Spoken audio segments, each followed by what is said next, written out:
Meanwhile, NAFCOC has slammed former and expelled members of the organisation, accusing them of conniving with some corrupt public servants, police and officials at Master of the High Court to destroy the organisation. The organisation has had to hire a private investigator to pursue over 2 billion rand, which they say was stolen by its former chairperson, Joe Hlongwane, and a former investment arm, Nafhold.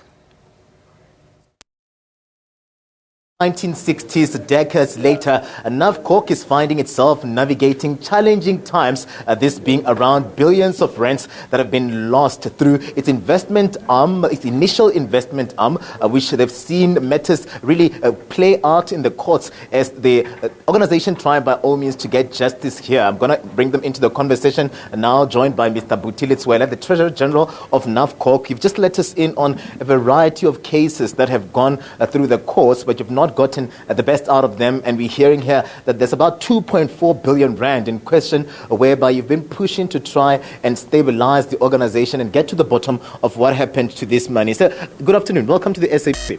Good afternoon, Katleho.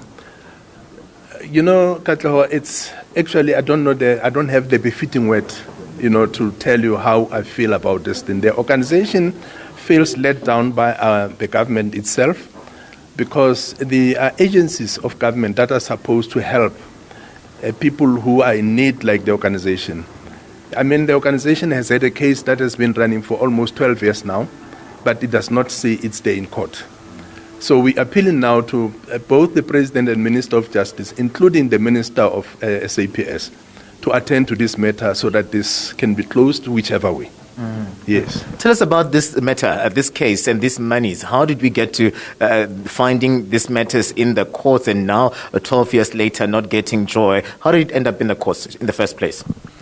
Well, the reality is the issue of the money in contest has not seen its day in court. And this we were told a long time ago, that it will not see its day in court. But the cases of the organization that have been in court every time are for the wrong reasons. The members that are expelled, most of them from the organization, they would come back and claim that they are members and take the organization to court. With the cumbersome system, it would take a long time to clear that. But I'm happy that in 2012, the constitutional ruling came out and cleared that who is NAFCOC.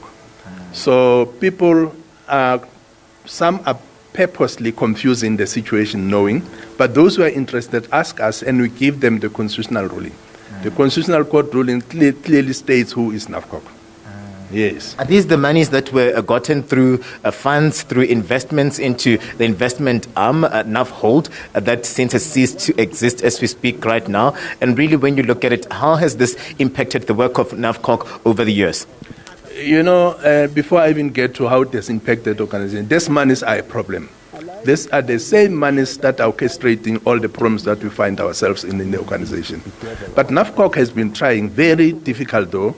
We have been trying to be there. Remember, this is not the organization of yesterday. This is the organization of, by the way, the first president of this organization was the late Dr. Maponya.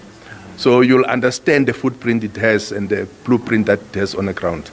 So some people who really have interest, when we talk to them and actually tell them where is NAFCOC and what is the mandate of NAFCOC, they do understand. And some sympathize with us, although there are those who get misled and it becomes convenient for them to take a short left.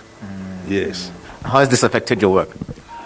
In a way it has, because we find ourselves most of the time going around with the begging bowl when we are not supposed to. But we hope one day the government will see to it that this case go to court. If it doesn't, they will allow us for private prosecution. Just before I let you go, the 14 million rand matter that your president is facing as we speak right now, where are we, where that case is concerned? And as NAFCOC, what is your reaction to that? NAFCOC took a resolution that they will support the president, but they will also support the prosecution, in particular any investigation around that money, that the said money, because we call it alleged money, they will be supported.